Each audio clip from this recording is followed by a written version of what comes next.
Welcome to Sexy Sunday, where we analyze sex scenes from films and TV shows, discuss what they tell us about the story, the characters, and more importantly, whether they're hot or not. I'm Jessica. I'm Anouchka. And this is Sexy Sunday.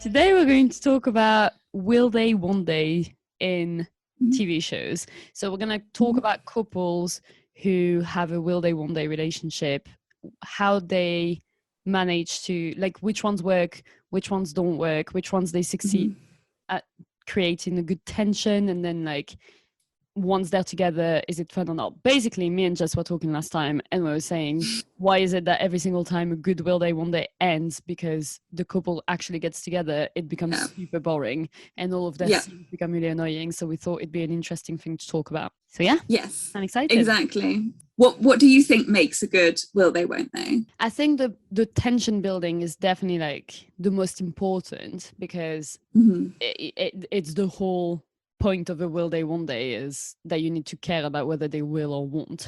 Otherwise it's a fail. But I think it's just so difficult to sustain it, and once those couples get together, it's really difficult to keep them interesting, because their entire relationship is often based on the flirtation and the is something gonna happen, and the whole chemistry thing. And once they're together and you know something's going to happen, they just end up having really boring storylines. So I think it definitely has to have really good chemistry, really good sexual tension, even though it's sitcoms and they're not particularly sexy. I think it needs to feel like there's sexual tension. And I think it needs to, like, have them getting together and not becoming super boring just because they're together. Or like the build up to them getting together. If there's like lots of unnecessary drama between like them kind of realizing that they're meant to be together, and then there being all this unnecessary drama to like drag it out before they get together, because I feel like that elongation tends to make it more boring when they get together. Yeah, I agree. But I also don't like it when people are like having a great relationship and then they finally get together and their relationship just becomes all drama, and it's like, that's just so boring. It's like you were getting on fine like 3 episodes ago, just because you're together now. Like, you can be in a relationship and still have fun, and I hate that. Should we start with the ones that we think have failed? Yes, I want to talk about How I Met Your Mother. Ted builds his standards so high, and then he gets bored really quickly.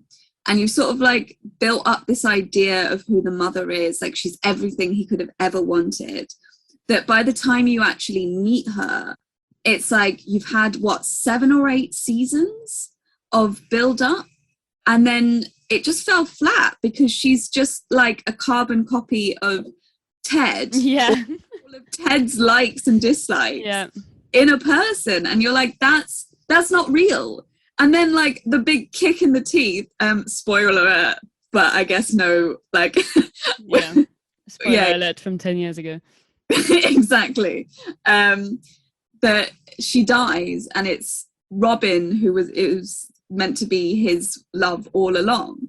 And you're like, you spent a whole season on Robin and Barney's wedding, and then for them to break up within like the first 10 minutes of the finale episode.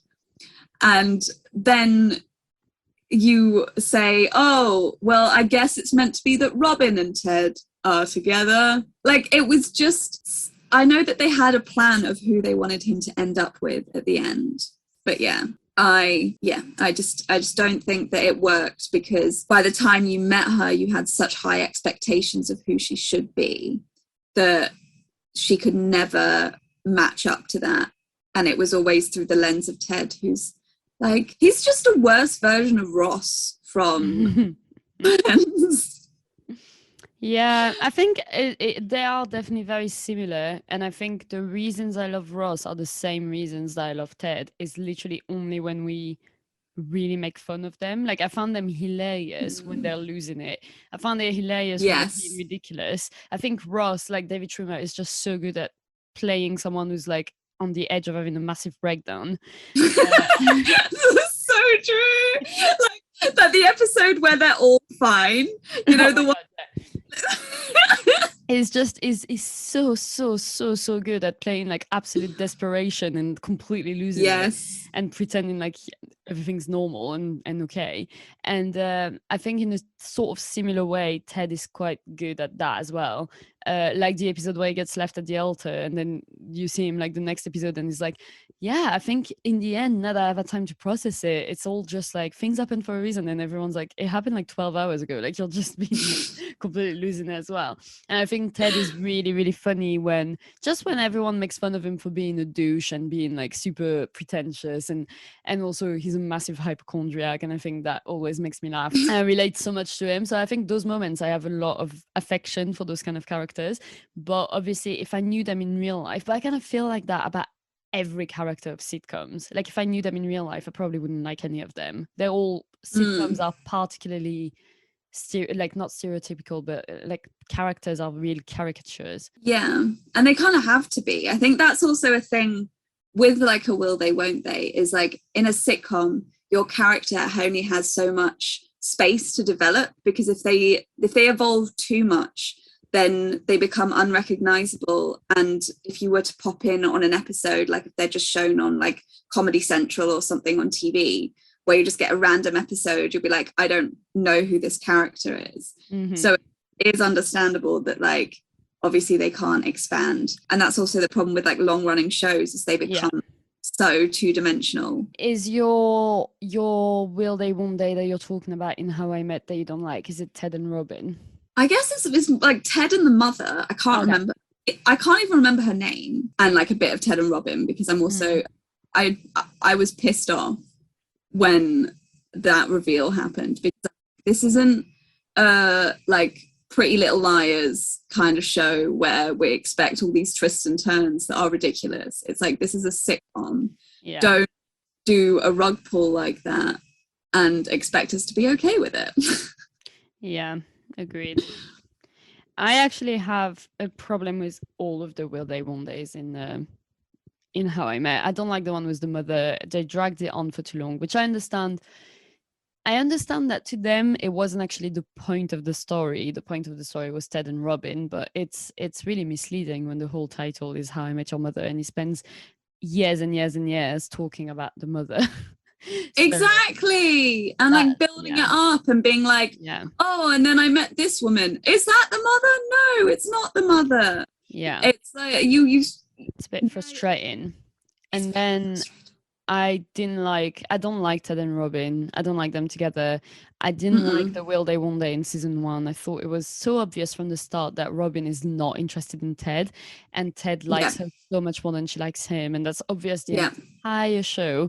It's just a bit sad to me that they end up together, because it's like I don't know, it's like her settling because she's got no one else still, like years later.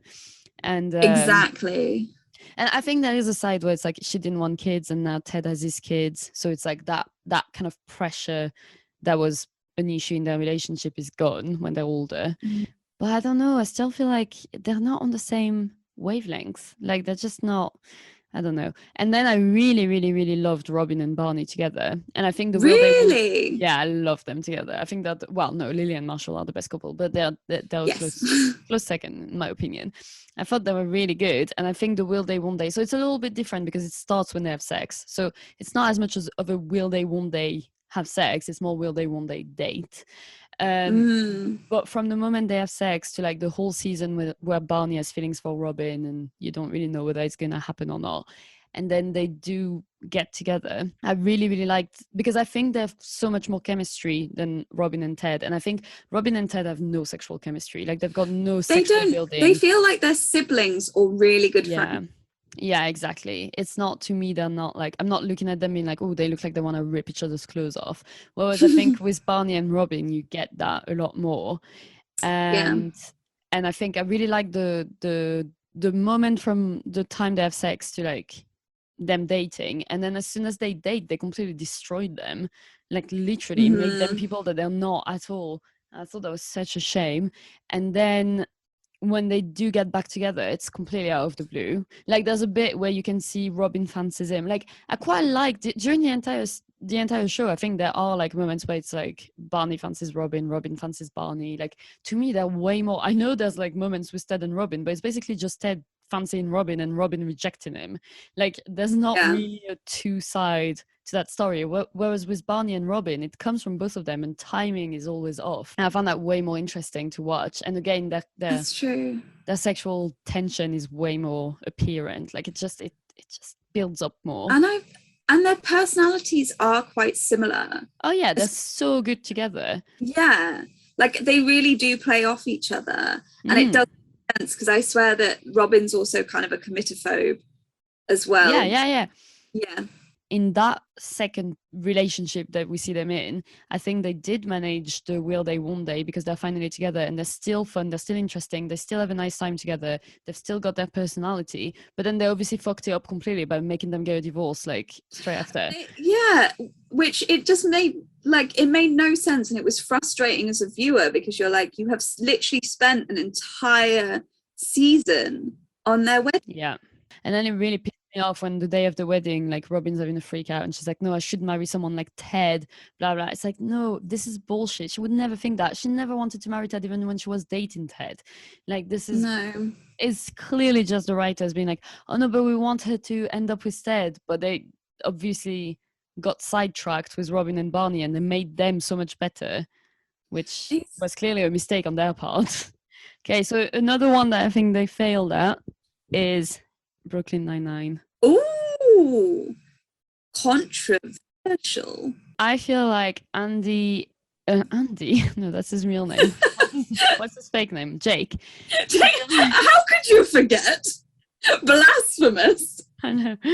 I feel like Jake and Amy are such a boring couple, and I'm really annoyed about it. They didn't completely fuck up the build-up. I think they had a quite good will they won't they. I think they had a good run. Like, they're not my favorite, and as you know, I think Jake should be having sex with Rosa the entire time. That's the will they won't they I want to see. Like, me and Jess are convinced that Jake and Rosa, because it's said several times that they've been to the academy together, we're convinced they had a couple of drunken nights where they ended up having sex.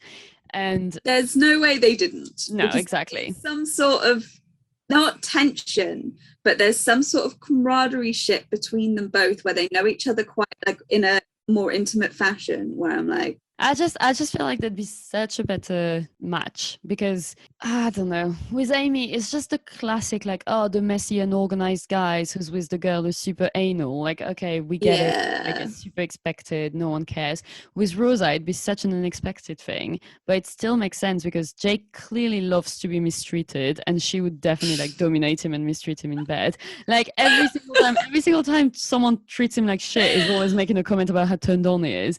So I feel like this is exactly his vibe, and I feel like they would have such better sexual tension, and that's something I don't know that I want to see them date, but I definitely would have liked to see them hook up for like a couple of seasons where it's kind of just I think it would have, if they'd gone into that, I feel like it would have been like a Gina and Charles exactly, where it would have been like, no, this was a bad idea, we shouldn't do it again, but then they do it again. It's definitely, I'm getting chills just thinking about it.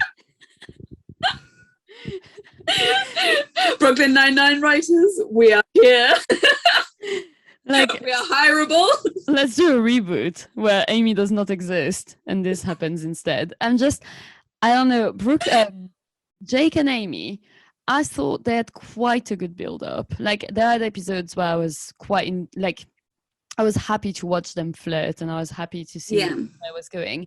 But it's just that I think I just don't like Amy, so I was really struggling to root for her. And I think, sorry, go. No, it's just when he started dating Sophia, is that her name? Eva Longoria. I thought she was so much better for him than any of his girlfriends that I was like, no, I don't want them to get in. Like, I don't want them to break up just so he can start dating Amy. I think this is perfect for him. He should stay with her. Like, I never really have any reason to root for them. And then as soon as they get together, they just become super boring. Like, they've got no case together anymore. They used to work together all the time when they needed to flirt. And then suddenly they're together, they're barely together on screen. Yeah. And I just feel like, I think the episode where they get together is a really good one. Where they have to kiss a couple of times because of the case, and then they kiss at the end, and it's a bit like, ooh, what's happening? I thought that was a really good episode, but then everything else that happens in their relationship is just like It's expected. Yeah. It's so expected. And I also think when NBC takes over, that's when it really like goes downhill, especially when they have, I think after they get married, and then because it's always, this is the problem that I have with certain will they won't they's, and like with The Office as well being one of them, is like you kind of have, all right, they get together, next logical step is marriage, oh, and then they've got to have a kid. Like there's nothing ever unexpected. And like when with Jake and Amy, it's like Jake has this whole, oh, but I don't actually know if I want kids, and Amy's like, well, I really want kids. And instead of them having this like not so much drawn out discussion, but having like a, all right, maybe we should talk about this or do something interesting with this. Instead, Jake is like, actually, no, I do want kids. Yeah, exactly. Have you got another one that you think has failed? I would say, I know you haven't watched The Office, but I would say Jim and Pam from The Office. Okay, how come? Because firstly, like a lot of their build up of their friendship and their relationship is a lot to do with them like goofing off work and like playing pranks on Dwight. And then it's also like he becomes her like confidant when it comes to her fiance. And it's like all these external factors kind of play into it. And I quite liked when, like, to begin with, I didn't, because I was really rooting for Jim and Pam because I had a massive crush on John Krasinski, or whatever the actor's name is. But when he gets together with Karen, who's actually, what's the actress's name? Anne from Parks and Rec. Oh, Rashida Jones. Yes. So Rashida Jones is in this, and they get together. And I thought it would be really like an interesting diversion if they'd properly got together. But then Jim and Pam have this like, oh, will they get together? Won't they get together? Like, and then there's a stupid reason why Jim ends up with Pam. Like, this is the whole thing. But they don't communicate with each other properly during. They sort of like have these blow up moments of like, I really like you, but then it's never really like followed through. And then when they actually get together, all of that fun stuff that used to be a big part of their friendship and the reason that they became so close disappears. Just sort of becomes quite a, like, because obviously The Office itself is set in an office in corporate America, and then it can have this kind of boring slant to it, but obviously they've caricatured everything. But I feel like their relationship becomes kind of corporate in and of itself, and because they work together, they live together, they are together, they have kids together, you're like, this just becomes so boring. I really like it. I like the first few seasons. There are some really good moments, but after Jan and Michael break up, it goes downhill. And yeah, actually, after Jan and Michael break up, it goes heavily downhill, in my opinion. Yeah, I see. Interesting. I have another one. Go ahead. I think they failed, but I feel like it's going to be a controversial one. Ooh, do tell. It is Ben and Leslie from Parks and Rec. Anouchka! Blasphemy! I wouldn't say they completely failed. Maybe I should actually keep it in the mediums. But I just don't buy them as a couple. So it failed from the start. I just don't see them being a couple. I don't see him being attracted to her. I don't see her being attracted to him. I don't think they've got much in common. Like, I don't think it is a will they won't they. I didn't, until they get together, until they start being like, ooh, I think we're going to get together. I didn't even pick up. The only reason I knew they were going to get together is because I'd seen things about them as a couple before, but I would have never picked up on them being a will they, won't they if I hadn't known this. I don't think they've got any kind of sexual tension at all. They look like none of them knows what sex is. And they don't seem to be flirty ever. Like, yeah, they're more like goofy together than flirty.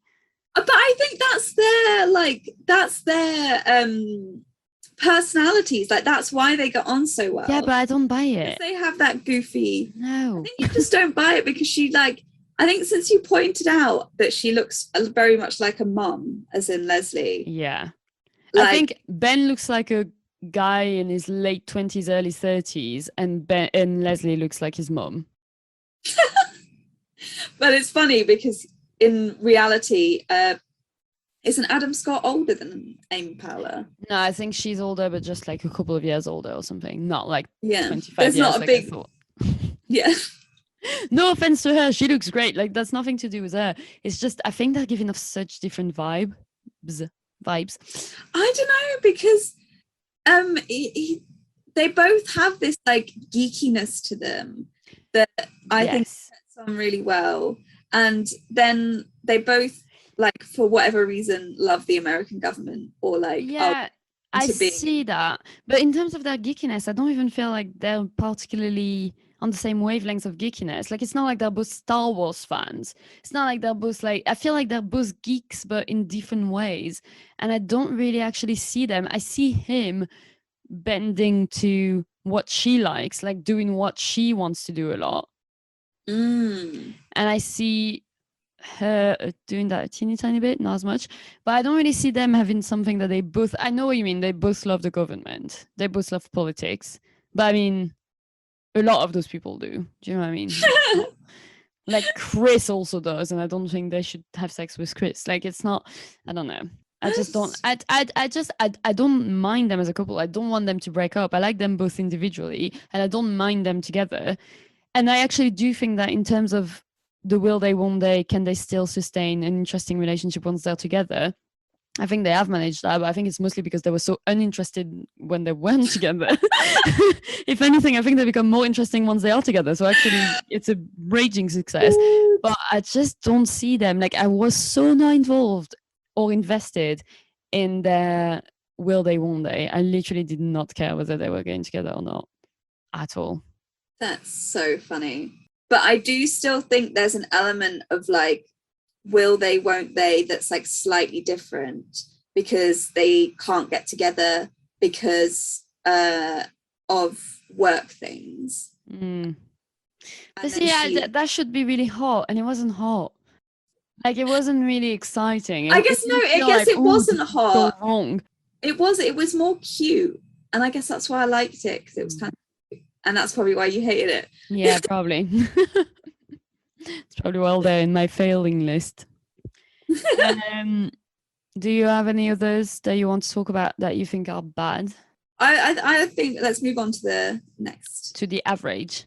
The ones where we're kind of just like, they didn't do the greatest job, they didn't do the worst job.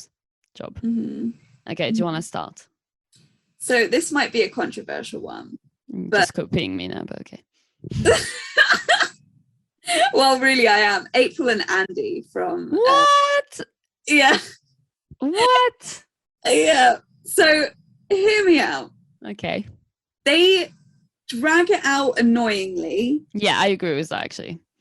That April just needs to use her words, and then Andy also, like, they just need to use their words. Like, there's so many of the sitcoms, you're like, come on, guys. You just need to talk to each other. How difficult is this? And that was really annoying. And then when they did get together, it was, I didn't it's not that I didn't understand the wedding. It was like, okay, I kind of get what they're doing, that they're being like, this is really unexpected. We don't really like prescribe to marriage as like this fully sacred thing. We're just going to do it because we're doing it on a whim. I get that part. But then it just sort of feels again like that expected part of a sitcom. Their relationship is so fun and spontaneous, and they like feed off each other so well. Like Andy just being a massive goofball and April like hating life.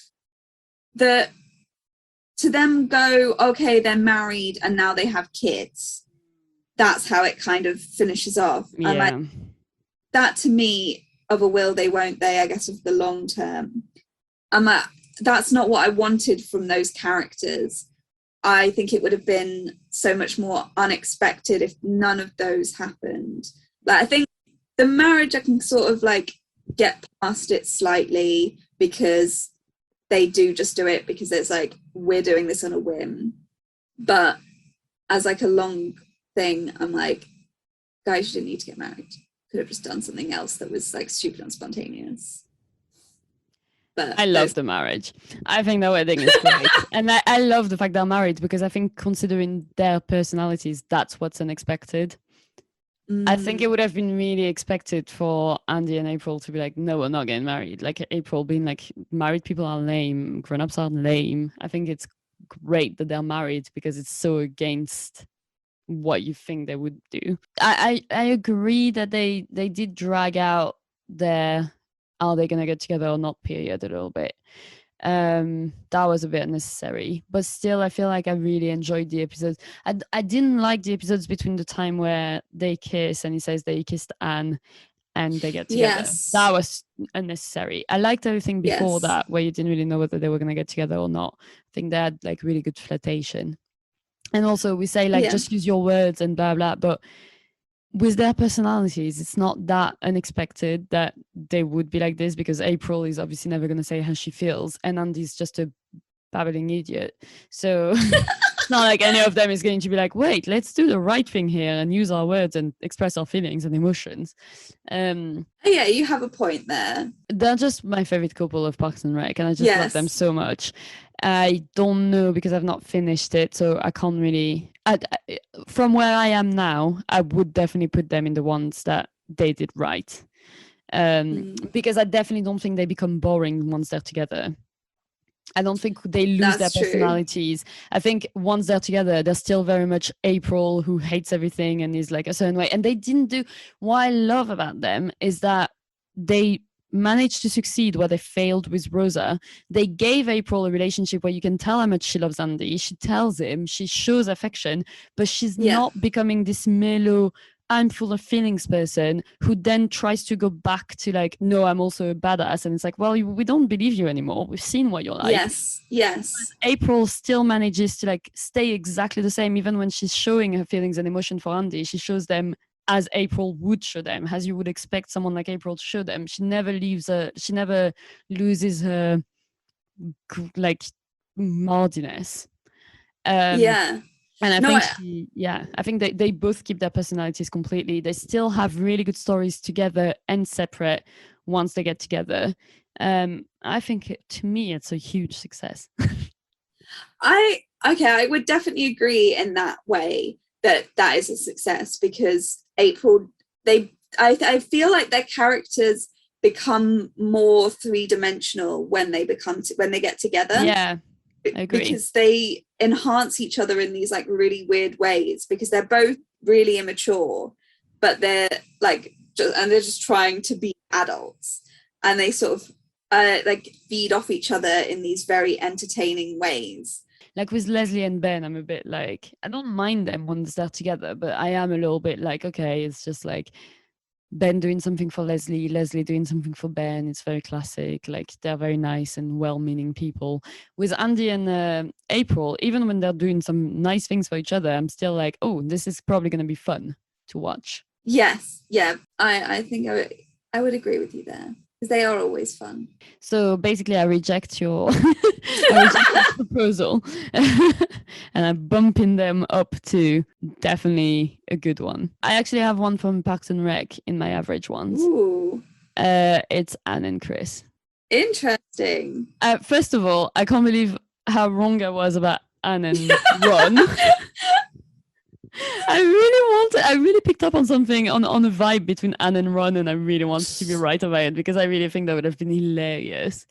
Sad that's no thing. But yeah, I think Chris and Anne, I really like them together. Like where I am at the minute in the show, I don't really know what's gonna happen with them because they've just had sex to like try and have a baby, but it's a bit blurry. I feel like they're probably not gonna end up together. That's my gut feeling, but don't tell me. I'm not telling you. But I think they're quite a good will they won't they, because it's a subtle one.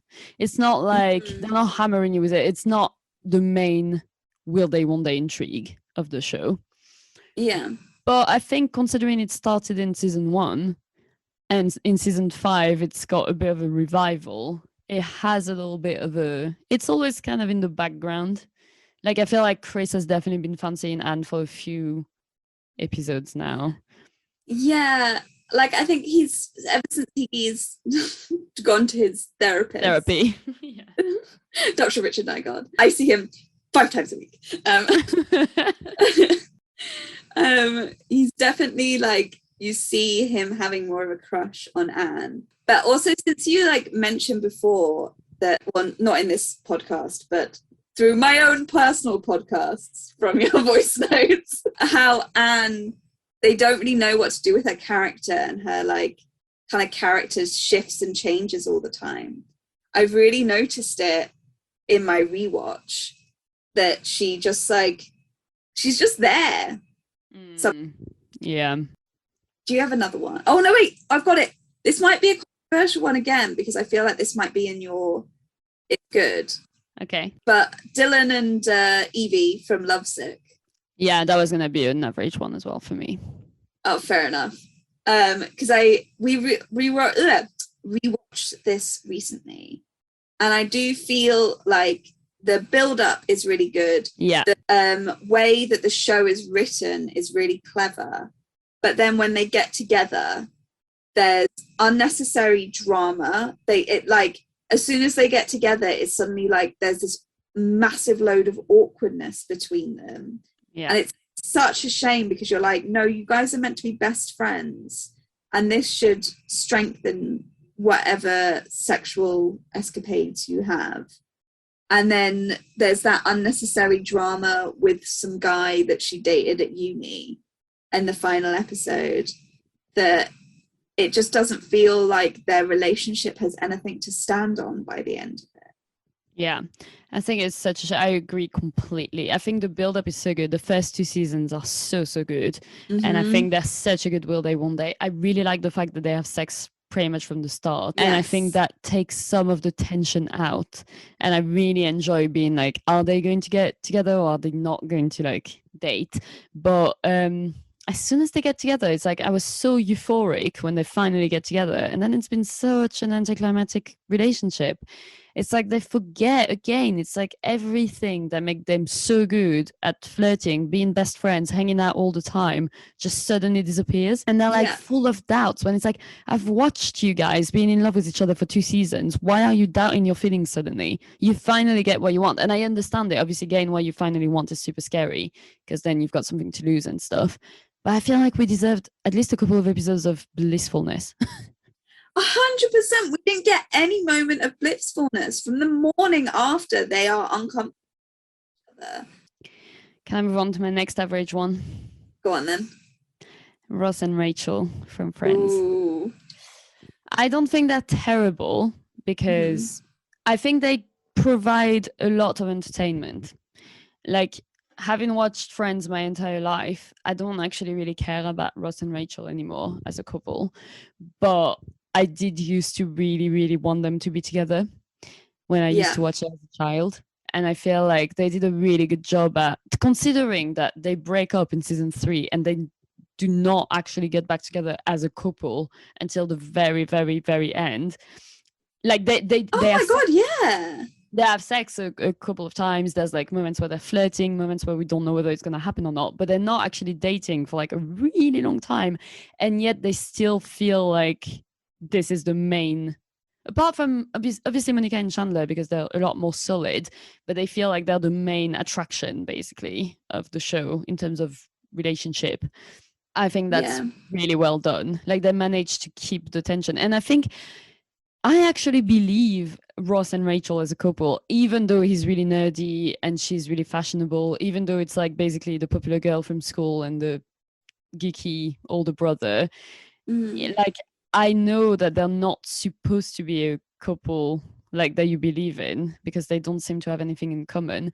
But for some reason, I can see it. I can see how Ross has the right, because Rachel is so vanilla, and she is, and he brings in the right kind of emotionality. What is the word that I'm looking for? Like, let's go with emotionality. I like it. Yes, let's do that. Like he knows how to pull on the heartstrings, basically. Yeah. Like I think they've got the same sort of sensibilities, and I think that matters a lot to her.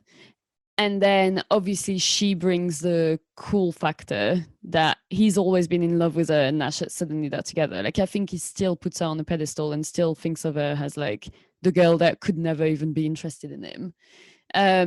Which I think is also one of the reasons why Rachel loves him, because that's also like a massive ego boost. Yeah. I think there's a lot of things going on. I don't think they're the best will they one day ever, because but I think that might just be because it's a sitcom, so it's got a lot of, I don't know, like again, I don't particularly feel like a massive amount of sexual tension between them. I'm not particularly like, oh my god, they look like they need to get together right now. But I don't think, even though they drag out some of the drama, it never feels like, oh my god, this is so boring, can we end it now? To me anyway. I don't know, it kind of, because I forget that they broke up in season 3 and they didn't get back together for season 10. But I still feel like it was dragged on in terms of like at the beginning, Ross never like really confessing properly his love for her. But I do also feel like that is in character. Yeah, I don't think it is dragged on. You can see my face ready to object. Yeah, you're like, objection. And it does. Sorry, but in the first episode, it does say, would it be okay if I asked you out one time, or like if we went for a drink or something? I can't remember if I asked you. Oh, yeah, I guess so. And then nothing happens, and she just left her fiance, and he's got a pregnant ex-wife. Like, I kind of give Ross a little bit of.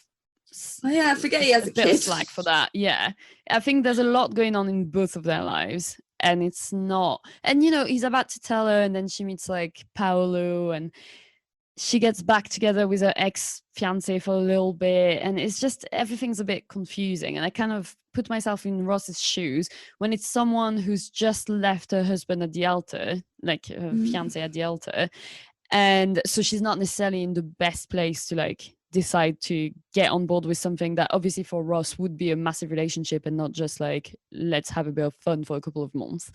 And also it's someone who hangs out with them all the time. Suddenly she lives there, they see each other every day. You don't want to try something if you're not sure it's going to work, because then it'll be fucking awkward. I see your point. No, I do see your point. I just like, I don't know, it feels like Ross and Rachel is just like the pinnacle of friends. Like their relationship takes up so much space throughout the series. Yeah. And I don't know, I know that Ross or David Schwimmer or whatever is like really good at playing Ross in terms of like his I'm on the verge of a breakdown. It's just like quite a psychotic character sometimes, and I wish it is less of him.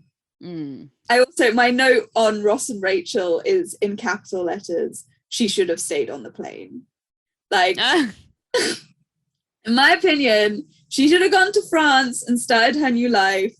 Like, I don't know. Because that's what she was doing, right? She was on a plane to Paris. Yeah.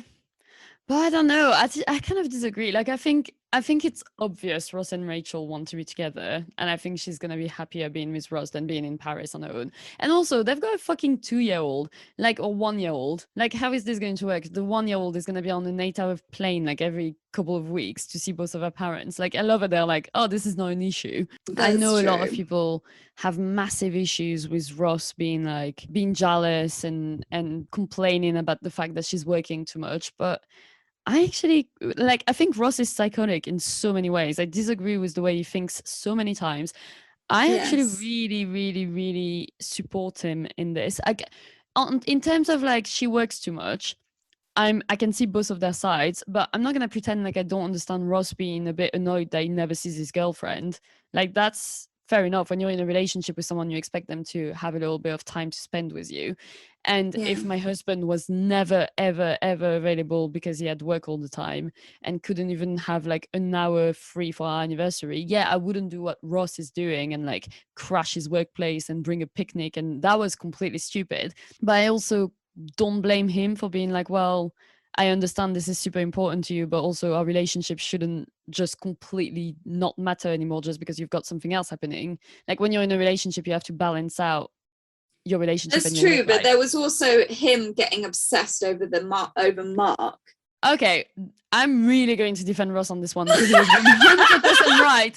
I'm sorry, but Mark was so after Rachel. It was so obvious. But he obvious. could have trusted Rachel. Like, Rachel didn't. He was dating a woman he was married for 7 years, and the woman left him for another woman. How do you not want him to have trust issues? Oh, that's actually like, and if she left him for another man, that would be the same. Like, it would be horrible. But I think the fact that it was another woman and he didn't see it coming is obviously not in terms of like, oh my god, I made my wife gay or anything like that. Just in terms of like, wow, I was really far off the mark. Like, I really didn't get her at all. I didn't know her at all. Like, how do you not want to like have trust issues? Like, that's insane. I guess you have a point there. I don't. And also, like, if this is just turned into. I think that's 100% fair. Even if you trust the person you're with, it's like, why are you entertaining this thing? And like, I wouldn't want, if someone fancied me and I knew about it, I wouldn't want to like, I'm not saying I wouldn't see them ever again if there was like a context that I'm seeing them in, like if it's like, well, we always go to the same gigs, I'm not going to stop going to gigs that I like because they fancy me. Exactly like Rachel's not going to change jobs just because Mark fancies her. But I think there is something to be said about, she was just pretending, like she was just playing a bit dumb. Like she was just like, no, nothing's going on. It doesn't fancy me. And it's like, and literally they break up and 5 minutes later, Mark is like, can I ask you out? Like, no, it does fancy you. Pretending like it doesn't is not doing any good to anyone. And I can understand Ross's frustration dating someone who's pretending like there's nothing going on when it's obvious there is. Even if it's her part, she can understand why Ross is uncomfortable. And if she just talked to him, I'm just getting so wound up, but if she just talked to him and was like, look, you're right, I think there is something, like Mark definitely fancies me, but I don't fancy him, I don't want to get with him, this is work, it's really important to me, I'm going to set clear boundaries so Mark understands there's nothing that's ever going to happen, but you have to trust me. Maybe Ross would have been a bit different, but instead she was like, I'm not going to spend any time with you because my work comes first, and I'm going to have lunch with Mark so I can't see you, and on Saturday I'm going to a conference with Mark, and no, nothing's going on, stop being paranoid. It's like, well, of course he's going to lose it. Yeah. I mean, this has just become defending.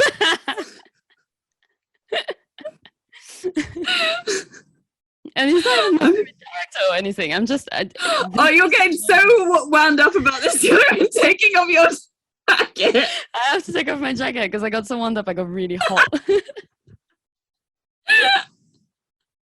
I love how passionate you're getting. I feel like I'm now on Ross's side, whereas before I was very much on Rachel's side. So you've converted at least one person. I don't think I'll have converted many more, but that's at least that. No, but it's obviously people can think whatever they want, but I just think it's a bit unfair. When you put yourself in his shoes, I'm like, well, actually, I wouldn't really like this situation either. Like, I don't know. I don't think just because someone is like insecure, especially when they have a reason to be, because she literally goes on a date with him as soon as they break up, which is like, okay, so you did fancy him too then, like at least a little bit, otherwise you wouldn't be going on a date with him. Like, it's just, no, actually, I'm fully on Ross's side on this one. Do you have any other actually I do have another one. Do you have I've got a few other medium ones, but do you have any more? I guess like Superstore. Yeah, I was gonna say Superstore. Yeah, with Amy, another Amy, and another Type A Amy. Yeah. And Jonah. Which they just ruin. I'm just remembering how they ruin his character in later seasons. Oh, so much. So much. Also, that show surprised me because that first episode, the pilot, does not do that series justice. But the first 3 seasons were really, really good. Or like the first 2 seasons were really good. And then it sort of goes downhill rapidly. But anyway, it's like a very, very drawn out will they, won't they? But it's again got like mother-son vibes. But when they do actually have sex, it's like, for a sitcom, that very racy. Yeah, for a sitcom, I was really shocked. Same, because you see, and really happy. Yeah, I mean, it's blurred, but yeah, and you see like full on. I don't know, like you see thrusting. Yes, I feel like they did okay with the build up, and like they were lovable characters, but then when they got together, it sort of became more like mother-son, because doesn't he like move in with her and the kid? And I know, and like the whole relationship is Amy looking like she's infuriated with Jonah, and Jonah doing everything Amy wants. I'm just like, this is not working. Their build-up was quite good. I was really into it, especially when it's like she was married, but her marriage was clearly falling apart, and they had moments where you could tell like he was definitely not trying to flirt in a way that he was trying to get with her while she was married, but it was obvious that he really fancied her. And then there were moments where you could tell she was a bit jealous when he was dating other people, and I really liked the whole build-up. The sex scene really surprised me. I really liked it. But then after that, it's just, again, they just can't sustain what makes it work in the build-up once they're together. To stay on an NBC sitcom, well, that's not actually a sitcom, but to stay on an NBC show, I would put Good Girls in the average. Ooh, as well. I was going to put it in the good. I was going to put it in the good. But I think it's definitely good in the tension, in the build-up, like 100%. But then in terms of the execution, once things happen, it's such a letdown, because I think you've not carried on the entire show, have you? No, but we should mention who we're talking about. Oh yeah, Beth and Rio. Yeah. It's a really good build-up. It is. It's such a good build-up, because I remember I feel like I've said this on earlier podcast episodes as well, that when you were like, when you start watching this, you won't understand it at first, but Rio is really hot. And I remember when I first started watching it, I was like, absolutely not. What are you talking about? And then a few episodes in, I was like, I get it. Yeah, he really grows on you. He does, but it's all because of like the power play with Beth. But then I feel like when they do get together, it's too quick and it happens so fast. Like, I get it. The sex itself. Yes, it's too quick. It's hot. It's very hot, because they have sex in the bathroom at restaurant, and it's just that kind of like, while she's having dinner with a stupid husband, which I just have to say, I used to have the biggest crush on Lilliard when he was in Scooby-Doo, like the live action Scooby-Doo, and to see him as a bloated mess in this, his character as well, I'm just like, it's terrible. Oh, Matthew, what have you done with these characters? It made me very upset, but yes, he bring back long-haired Shaggy. Just for me. Yeah, just for Jess. You don't have to for the rest of us. But yeah, it's that extra like level of wrongness. The build-up is really hot. They did such a good job. And again, talking about people who are like, why are they attracted to each other? She feels like a mom. That would definitely apply here, but it works. I don't know why it works so well. Even though she's older than him, she's got like she's a classic suburban mom, and he's like a young drug dealer. But it adds to it, instead of Ben and Leslie, where it's like there's an imbalance, or even Amy and Jonah, where there's an imbalance, but because they're in the same world, it's like you feel it more. Whereas with Beth and Rio, the imbalance adds to they shouldn't be together in a way, because it's so extreme. It's like, oh no, that becomes it's so wrong, it's right kind of thing. Exactly. And I think because like she really gets into the role. That in itself becomes something interesting to watch as she like squares up to him in this way. Yeah. And I think when they do have sex, unfortunately, that's like that magic is broken, because it's like, well, what's gonna carry on now? Yeah, I agree. I just think the build-up is so good, because even though they don't have sex for like a lot of episodes from the moment they meet, they only have sex in season 2, which is quite a long time after they meet, but it doesn't feel like it dragged out unnecessarily. I think they waited the right amount of time, because there's no way Beth would have just had sex with him 3 episodes in. Do you know what I mean? Like, it's... Yes. And then they have sex, and then they have sex again the episode after in her bed, which feels way more like real and not as hot. And then after that, there's an entire season where they don't have sex at all, and he's barely in it. And then the last season, they don't look like anything's gonna happen, and then suddenly he fingers her. He invites her to like a family dinner at his, fingers her in like, I don't want to say his grandmother's bedroom, but I'm pretty sure that's what it is. Oh no. They kind of go back into that sort of relationship towards the end of the series. But for 2 seasons, they completely gave up on it. And it's like they did such a good job with season 1 and season 2. And then it's like they didn't know what to do with them. So it's that, because I think the build-up was so much better than the delivery. But this is the thing with a lot of these shows, is they do really well at the build-up. But as you say, like once they get together, it's like, oh, then what happens? But that's next? where I feel like April and Andy have succeeded, where the other ones have failed. I think they get, with April and Andy, they get it out of the way pretty quickly, so you can then enjoy their relationship. Exactly. And then like when something is based, like Lovesick, for example, when it's based entirely around a will they, won't they, it's like, well, when they get together, the afterwards becomes really boring, and it's a shame. Yeah, it is. Have you got any other average ones? I've got one last one, but have you got another one? What's your last one? Awkward. Ooh.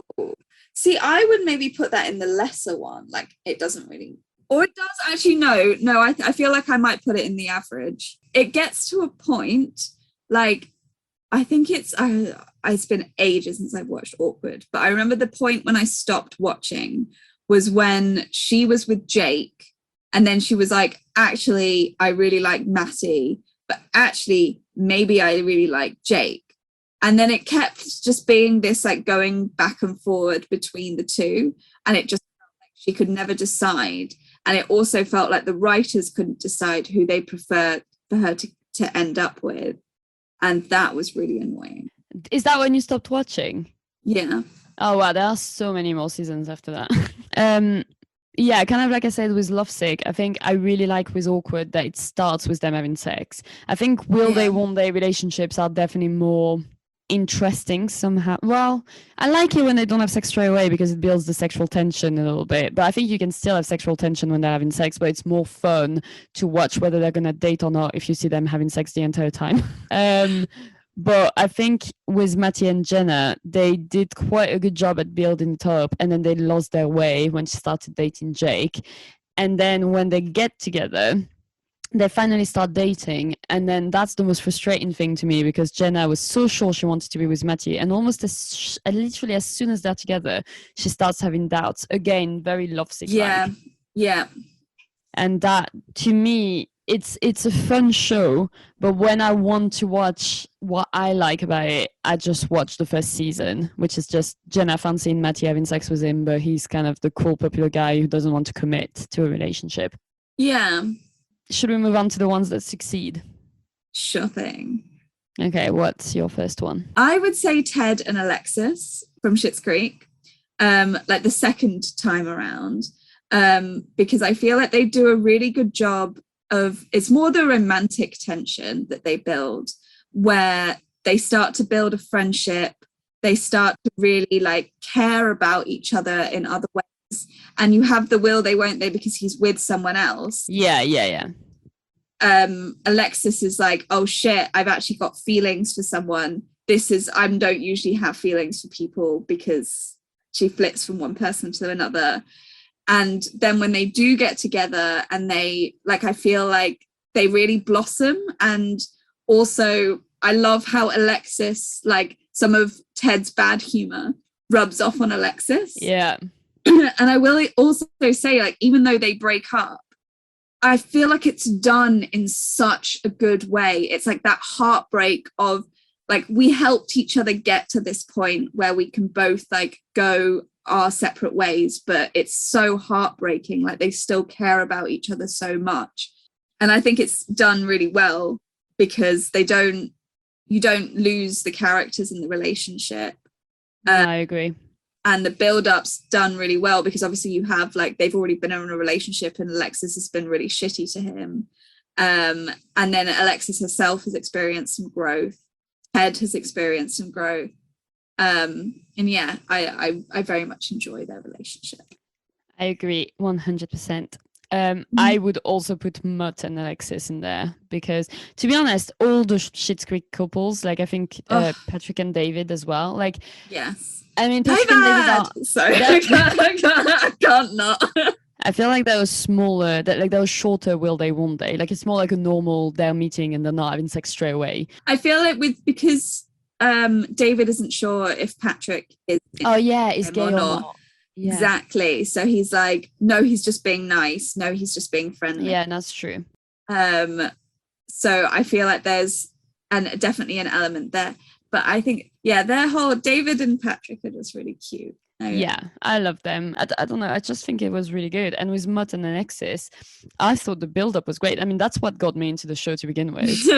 Like, just because they're not a couple that actually stays in time that much, I think the Will They Won't They, like, they build tension really well. And for Schitt's Creek, which is not the sexiest show, I think they put quite a lot of sexual tension between them two. Yes. And the moment where they kiss, like when it's raining and they go to his and he grabs her and kisses her, it was like quite hot. Mm-hmm. And he is a very hot character as well, like very good, like good with his hands. And yeah, I do agree that with Alexis and Mutt being like a really good Will They Won't They. Yeah, like when they go to yoga and she's like, he's your yoga partner. Yes! It was so hot. Like it was so like, oh my God, they clearly, this is what I mean. Like it's like clearly they want something to happen and it's obvious and you can feel it. Yeah. And that's when I'm hooked. I want to talk about weeds. Okay. I don't have another one because there's not really like other. Oh, okay. I've got 3 others. Oh, wow. I guess. But interestingly, none of them date. And I think that might be why they work so well. Interesting. I would also say that before you go into your book, that even like in You, like that in the first season anyway, is a Will They Won't They. Like I remember I was voice noting you about this because it's not so much will they won't they get together and have sex, but it was more like will they won't they, will Joe kill her, like what is Joe going to do to that's so true actually. Yeah So you still have like that sexual element because it's a sexy show and quite a hot show, but the actual like will they won't they is more of like that horror element. And like actually it's funny that you say like you need a will they won't they to like get you hooked, but I feel like that's what really got me into You was that whole build up of if he's going to kill her or not. No, I think that's such a good point. You're so right. It's a very different kind of will they won't they, but I know exactly what you mean. It's so difficult to build a will they won't they where it doesn't like, as you said, with Lovesick and with a lot of the other shows that we talked about, really, it's just the entire point is, are they going to get together or not? And once they are together, it's like, oh shit, what do we do now? And it's like they forget that couples can still have chemistry and fun and share moments of like, I don't know, like it's like it'd be really fun to watch an episode where Jonah and Amy are like, they just got together so they want to have sex all the time and they're super horny but they're at work all the time and they can't do it. Like, I don't know, I feel like it's like, oh okay, we're together now, the sexual tension has evaporated because we've had sex once. Like, I'm sorry, when people get together all they want to do is have sex. Like, there's no way that they would just be like, okay, now we can act like brother and sister because we have seen each other naked. That's not how it works. That's such a good point, especially in the beginning of a relationship, and there's been so much build up, and you have that foundation of friendship. You're like, right, I want to rip your clothes off. I want to be with you as much as possible. Exactly. So, Weeds. Yeah. Obviously, I know you've not watched all of it. Have you Or watched any of it? Oh, okay. Well, I'm going to spoil it massively. Excellent. But we will do an episode on Weeds anyway, because there's 1,000 sex scenes that I'm very eager to talk about. But we'll do an entourage. Yeah, exactly. I'll just send you all the sex scenes. But there is like a really, really long ongoing Will They One Day with Andy, who's the main character is called Nancy, and that's her dead husband's brother. So he's her brother-in-law. Basically, there's this Will They One Day the entire time of the show between Andy and Nancy. And when they finally do have sex at the very, very, very last episode, or like second to last episode, it's just a clear like act of desperation for her to try and convince him to stay in her life, and he leaves straight away because he realizes once again he fell into a trap. Like, she's just using him, and she's sex as a weapon instead of, or like a way to manipulate him instead of actually sleeping with him because she wants to. And I think it was a really good ending to their relationship. Like, I think that's what made the most sense. I think it would have been frustrating if nothing ever happened, because with their relationship, it wouldn't have made sense. And with both of their characters being so sexual, it wouldn't have made sense. But I don't think it would have made sense for the show if they'd gotten together and started dating and were a happy family, because that's not what Wids is about. So I think they did a really good job at having them having sex in horrible circumstances on the exact spot where her husband and his brother died. Like, everything, nothing about it feels right, even though you're expecting it for many, many seasons. And then it ends kind of like this, like their relationship sort of ends like this. And I think that was a really good way to handle it. I think that's a point when it feels like, even if it's not as satisfying as you'd hoped, like, because we are all hopeful when we're watching these shows of like, oh, it'd be really nice if they do end up properly together. But when it's within like the context of the show, or like the feel of the show, and even if it's that satisfying where they're like, oh yeah, they've ended up together, then it still feels like a good will they, won't they, because it's still in keeping with the tone of the show. Exactly. The other one is Industry, which obviously we've already talked about in an entire episode, so I'm not going to go over completely, but just Robin and Yasmin, I think, have the best sexual tension building. Robin, Harper as well, I'll kind of put them together, like, very differently. He's basically building sexual tension with everyone, and then it finally climaxes. And again, I think because it's not, well, with Harper, we don't actually know whether it's going to get somewhere or not. But at least we don't see it so far going anywhere. I think it's a natural end. Like, I think with Yasmin, it was like, it was all about the power, and now that they've had their moment, it's kind of like it's gone. Exactly. But I'm okay with like that. Yeah, me too, because it was, as we said in our Industry episode, like, it was always about a power play, and it was always her kind of playing this character, rather than like with him and Harper, it feels more like grounded in their friendship, and like exactly have like that romantic connection as well. Exactly. And then the last one, which I'm going to talk about, but again, kind of similar to Industry, there is going to be another season. So I don't know how they're going to handle it. But so far, I'd say they've handled it really well, is Mrs. Maisel. And it's the Will They One Day between Midge and Lenny Bruce, which is played by Julian's dad in the new Gossip Girl, and he's my new obsession. I love him. I don't even care. Like, honestly, Jess, if you watched Mrs. Maisel, I think you would also fall in love with him, because it's impossible not to. Okay. Just everyone who's in love with Julian's dad has clearly watched Mrs. Maisel, because there's no way. Julian's dad is not a very attractive, charismatic character. Like, even before the whole getting cancelled thing, he's not really shown, apart from the fact he looks young, is not really like hot.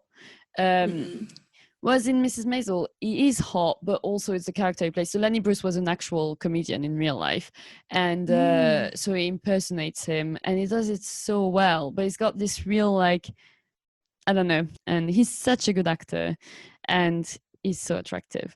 And yeah, I'd say the will they, won't they between them is actually really, really good. It drags on for a really long time. And it really pays off when they get together. And I think I'm not really expecting them to date or anything, but if they don't date, I'm still fine with it. So far, I feel like they've done a really good job with them. So I'm hopeful that they'll carry on like this. And actually, I said that I've only got 3 more, but I feel like Fleabag deserves to be in there. Oh, God, yes. They've done such a good job with the priest, yeah. Oh, that, yes, I am in agreement there.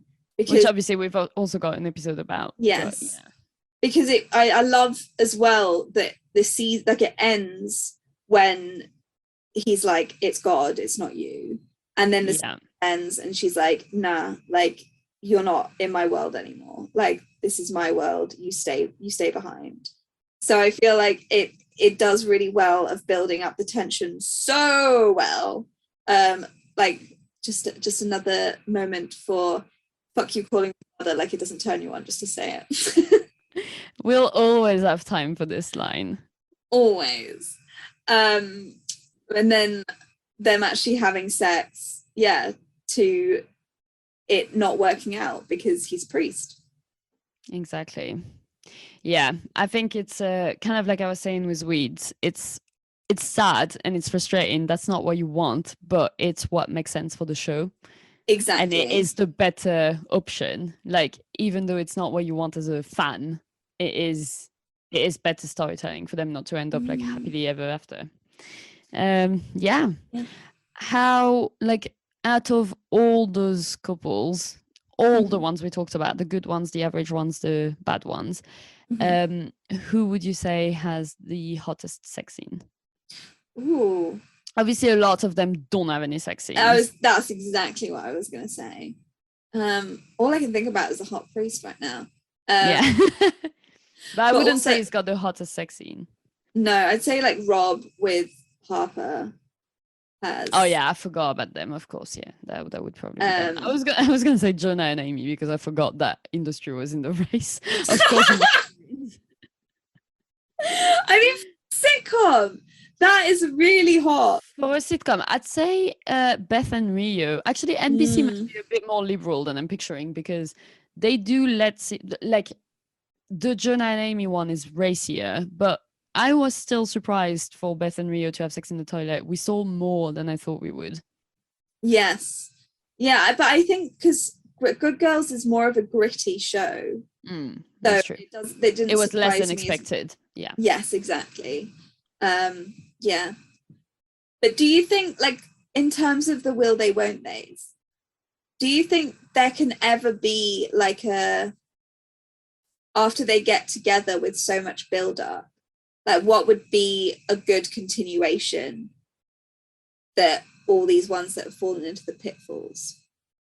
I think definitely like following onto the footsteps of Andy and April, just like keep them keep their personalities 100% and get them to instead, like, I mean, I don't know, it seems like in season 7 maybe they go for that a little bit, but so far Andy and April have been together for a really long time that I've been watching, and they've not created any unnecessary drama. There's not been any jealousy. There's not been any, we're arguing over things. Like, it's literally just they've got stories together. They've got stories not together. They've got issues one individually. Like, they've got individual storylines and mutual storylines, but ultimately their characters are exactly the same as they've always been, except they're together. Yeah. And I think that's the key.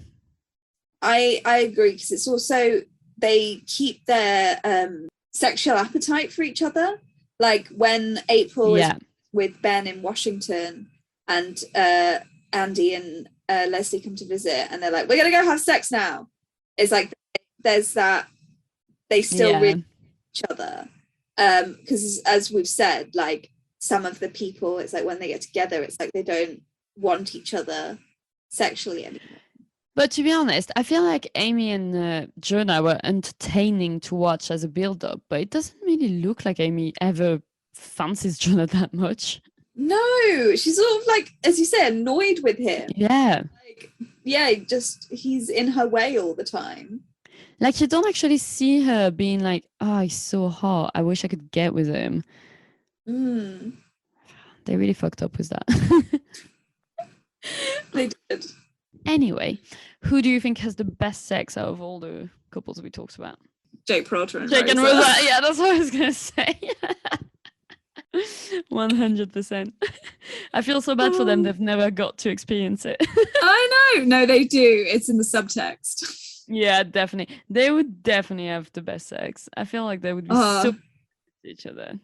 I mean, because Rosa with her dominating personality and also Jake just being a playful, lovable goof. Like, it would just, they match made in heaven. Come on, again, when Jake has sex with the coroner, no, she's not a coroner. Why is she? No, she is a coroner. Yeah. Like, the girl, like, yeah. And she's all like, oh, let's like pretend you're dead, basically. He gets so into it. And I know he gets a bit goofy again because it is a goofy scene. But when they first make out and they're first getting into it, he's quite sexy. Like, you know, she's when she's talking, just touching his appendix, his appendix, and she's like, oh, it's engorged. And he's like, yeah, it is. And then it's like, oh, no, like, I feel like he would be getting into role play with Rosa without being definitely goofy, making jokes all the time. He would actually be quite hot. Yeah, I feel like the goofballness would be good for like lightning afterwards. Yeah, exactly. I think we just need to write our own. I know. And then hire the actors and be like, can you please play in this? We really want to see it coming, but we need to like put it on HBO or Netflix so we can have the actual sex scenes. My God, we just sound like big pervs. It's great. But we always sound like big pervs. It's Big Perv Sunday. Rebrand our podcast. Cool. Well, that was fun. What are we going to talk about next week? Bridgerton. I will binge watch it this week. The things we do. It'll be fine. Oh, woe is us. All right, cool. Well, see you next time. See you next time.